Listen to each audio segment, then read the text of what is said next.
महीना आए ना, जितने यहाँ बैठे और जितने आस्था चैनल पर सुन रहे हो, जितने फेसबुक यूट्यूब पर कथा श्रवण करना, प्रयास करना, बैसाख के महीने में मिट्टी के पात्र में जो रात्रि भर जल रखा हो, मिट्टी के पात्र में, अगर आपके पास में घड़ा हो, हंडा हो, नी हो तो दिया हो, दीपक हो, कुल्लड़ हो, कोई भी तुम्हारे पास में जो मिट्टी का पात्र उसमें जल भरना, वो जल बैसाख के महीने की किसी भी सोमवार के दिन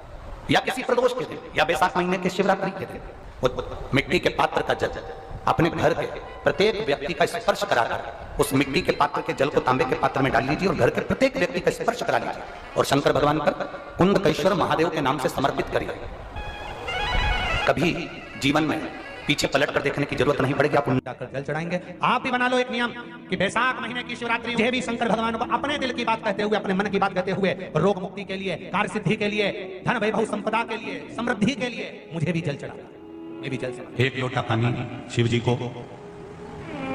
उसमें बेलपत्र डालने के बाद घेर लें। उस जल को या कोई मिट्टी का सपोरा हो, बर्तन हो, घड़ा हो, कलश हो, उसमें भरा हुआ रखा हो, वो तांबे के पात्र में डाल लो, उसको ले जाकर चढ़ाओ। और एक और चीज का ध्यान रखना, अगर असाध्य रोग, जैसे ऐसा रोग हो जो समाप्त नहीं हो रहा हो, कैंसर, किडनी, लीवर, या किसी का डायलिसिस चल रहा हो, या लीवर काम नहीं कर रहा हो, या शरीर की कोई हड्डी जुड़ नहीं रही हो, तो जो जल शिव जी को लोग चढ़ा रहे हैं वो जल को आचमन कर लेना है। और आचमन शंकर भगवान की छोटी बेटी अशोक सुंदरी के नाम से करना, उसका आचमन केवल अशोक सुंदरी के नाम से। और शंकर भगवान की सबसे छोटी लड़की अशोक सुंदरी नंदन वन में पैदा हुई, जन्म नंदन वन में जन्म। नंदन वन मतलब काशी। घर के छोटे बच्चों को भी बोलो, बड़ों को भी बोलो, बुजुर्गों को भी बोलो, चलो एक लोटा पानी चढ़ा के आते हैं, चलो। अगर कैंसर का रोग है या किडनी या लीवर या बुखार, पेट से जुड़ा हुआ, सिर से जुड़ा हुआ, कंधे से जुड़ा हुआ या घुटने से जुड़ा हुआ, या रीढ़ की हड्डी में कहीं पानी भरा गया हो, या कमर झुक रही हो, कोई भी रोग उधर से लेकर शरीर के अंदर नहीं भागता है और वो बेकार होता है, तो बैसाख का महीना चल रहा है। राकेश देवी जी, बैसाख का महीना चल रहा है। बैसाख के महीने की शिवरात्रि के दिन, बैसाख के महीने की जो शिवरात्रि आई है, हर महीने शिवरात्रि आती है, तो बैसाख की जो शिवरात्रि है, इस शिवरात्रि के दिन सुबह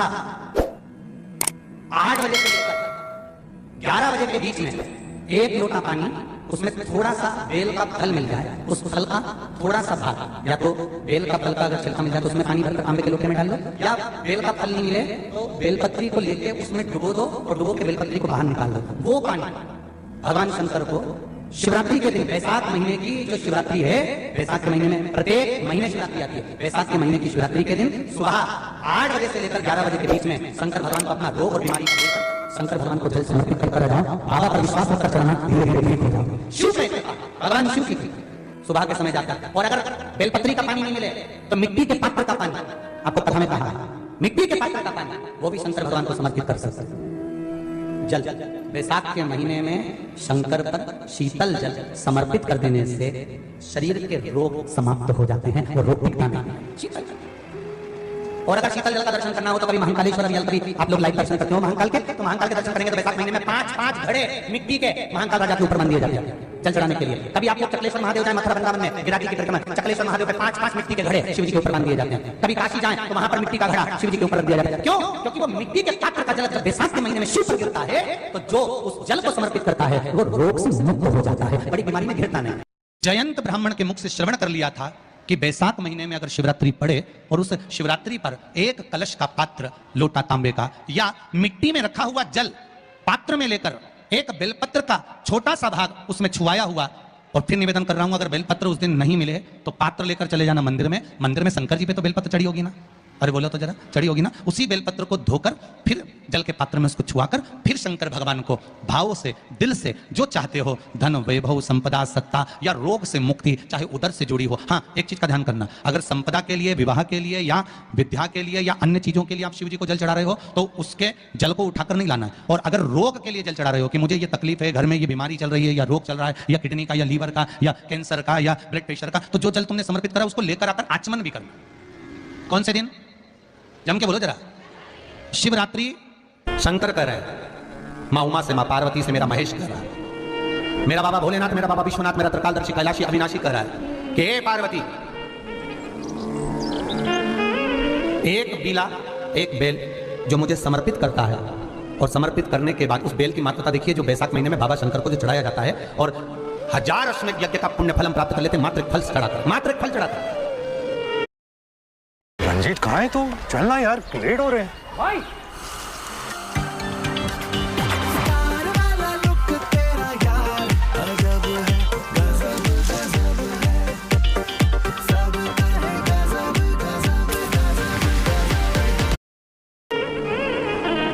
हे पार्वती,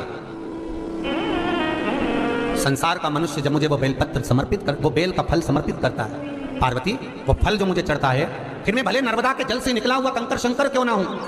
फिर चाहे मैं गंगा के जल से निकला हुआ कंकर शंकर क्यों ना हूं, चाहे फिर मैं यमुना के जल से निकला हुआ कंकर शंकर क्यों ना हूं, चाहे मैं सरयू के जल से निकला हुआ कंकर शंकर क्यों ना हूं, चाहे मंदाकिनी के जल से निकला हुआ कंकर शंकर क्यों ना हूं, हे पार्वती फिर जो भी शिवलिंग पर वो बेल समर्पित होता है, वो बेल उठाकर जीव अपने कार्य में ले सकता है। ये मां उमा से कर रहा है। तो उस बेल की महत्वता जानेंगे। अब अपन उस बेल को जानने के लिए वापिस स्कंद पुराण में चले तो स्कंद पुराण में लिखा हुआ है कि जो बेल बैसाख के महीने में शंकर को चढ़ाया जाता है,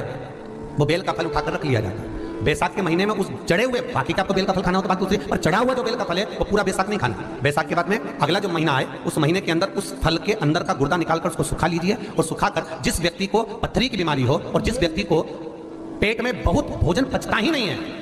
पूरा शरीर पाचन क्रिया बेकार हो गई, उस व्यक्ति को केवल 7 दिन तक शंकर पर चढ़ा हुआ वो बेलपत्र प्रदान कर दीजिए। पथरी भी बाहर और पाचन क्रिया भी ठीक, जिंदगी भर तकलीफ नहीं। उस बैसाख में उस फल की इतनी महत्वता बाबा भोलेनाथ स्कंद पुराण, लिंग पुराण, नर्मदा पुराण, पद्म पुराण के अंतर्गत, शिव महापुराण के अंतर्गत वर्णन कर उसकी महत्वता है। वो बेल का फल साधारण नहीं हो सकता। अब मंदार का जो पुष्प होता है, आंकड़े का जो फूल होता है, एक सफेद कलर का भी होता है और एक गुलाबी कलर का भी होता है। देखा है आप लोगों ने?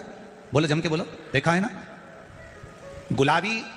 कलर का जो पुष्प होता है वो, आप मंदार का, आंकड़े का जो गुलाबी कलर का पुष्प होता है, आप टीवी पे देख रहे होंगे, एक सफेद देख रहे होंगे, एक मंदार का गुलाबी फूल, नीला कलर का फूल देख रहे होंगे। जो नीला कलर का जो पुष्प होता है, गुलाबी कलर का जो आंकड़े का फूल होता है, प्रयास करना, जब किसी विषम परिस्थिति में फंस गए, विषम परिस्थिति, जब आपको लग रहा है कि मुझे बहुत भय लग रहा है, कुछ बुरा होने वाला, आपको लग रहा है आज मेरी उल्टी आंख बहुत फड़क रही है, कुछ गड़बड़ होने वाला, आपको लग रहा है मेरी सीधी आंख फड़क रही है, कुछ गड़बड़ होने वाला, तब केवल वो नीला जो गुलाबी पुष्प है मंदार का, उसको कहीं से लाकर शिवालय में अशोक सुंदरी वाली जगह पर स्पर्श कर कर शिवलिंग पर आप चढ़ा दीजिए। आपकी विषम परिस्थिति कैसी भी होगी वो रास्ता बनाकर बाहर निकल जाएगी, आपको फंसना नहीं, परेशान नहीं। मंदार आंकड़ा, सफेद आंकड़े का पुष्प भी भगवान शिव को समर्पित होकर, जैसे बेले के फल का गुर्दा, बेल का जो फल होता है, बेलपत्री का फल, उसका जैसे गुर्दा, उसके अंदर का जो भाग होता है बेल का, वो गुर्दा,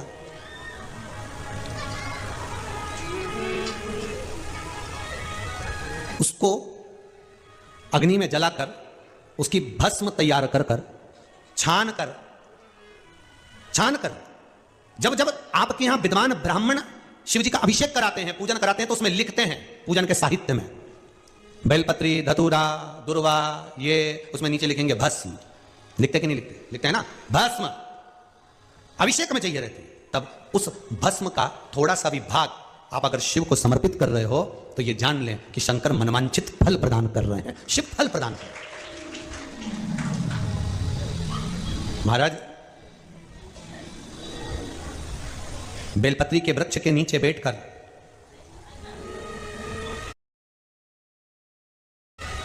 हाथ में एक बेलपत्र का पत्ता रखकर आप पंचाक्षर मंत्र नमः शिवाय, ओम नमः शिवाय, या श्री शिवाय नमस्तुभ्यम, या महामृत्युंजय मंत्र का स्मरण कर रहे हो, पर डंडी का भाग अपनी ओर, बेलपत्र की बीच वाली पत्ती का भाग बीच वाली उंगली की ओर रखकर अगर आप स्मरण कर रहे हैं और अपनी कामना कर कर बेलपत्री के वृक्ष के नीचे बैठकर उस पत्ते को सम्मुख रखकर बाबा से विनय कर कर एकांत में उस बेलपत्री के वृक्ष की छांव में,